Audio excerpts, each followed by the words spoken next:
US President Donald Trump's call for regime change in Iran reflects a long-standing US strategy that evolved from overt coups to covert tactics, like sanctions and proxy wars. Under the guise of democracy, the US has repeatedly toppled elected governments, installed compliant regimes, and left lasting instability worldwide. Here's a look at some nations Washington liberated. White farmers backed by the US overthrew Hawaii's monarchy, which ultimately led to the region being annexed in 1898 and becoming a US state in 1959. The US invaded nations across the Caribbean and occupied Cuba. After repeated failed attempts to unseat Havana's leadership, Washington imposed decades of sanctions, leaving Cuba politically isolated and economically crippled. The CIA, in collaboration with British intelligence, overthrew Iran's then Prime Minister Mohammad Mossadegh after he nationalized the oil industry. The coup aimed to control Tehran's resources by restoring the Shah's authoritarian rule, which sparked the 1979 revolution and shaped current US-Iran tensions.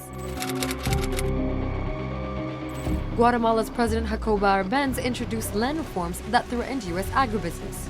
As a result, the CIA launched a covert operation that toppled his leadership, triggering decades of military dictatorship and civil war. The US planned to remove the Congo's first democratically elected prime minister, Patrice Lumumba, labeling him an undesirable nationalist. His assassination plunged the Congo into decades of chaos as a result of US plundering of the country's vast mineral reserves. Washington used economic warfare and covert support designed to, quote, make the economy scream in order to destabilize Chile's socialist president. It led to a military coup that installed General Augusto Pinochet, whose dictatorship brought 17 years of brutal repression and human rights abuses. The US secretly funded Contra forces to overthrow Nicaragua's socialist Sandinista government, even legally selling arms to Iran to do so. The Sandinistas lost power in 1990 after a US-backed opposition victory.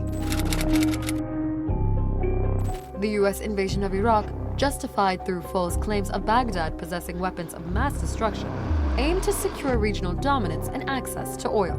The aftermath unleashed sectarian violence and paved the way for the rise of terror group Daesh. The US helped oust Haiti's President Jean-Bertrand Aristide twice, labeling him a threat to stability. Washington believed his government opposed American interests and supported his forcible removal.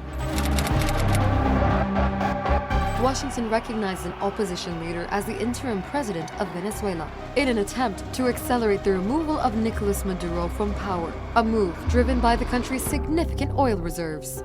While Maduro remains in control, sanctions and diplomatic isolation have left Venezuela mired in a political and economic crisis.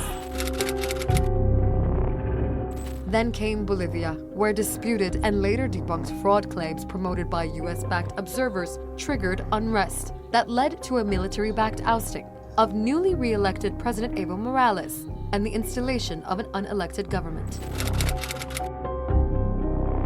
US strikes targeted Iranian nuclear sites, officially to curb nuclear development, with no overt statements about seeking to provoke regime change. Yet, President Trump openly posed a telling rhetorical question.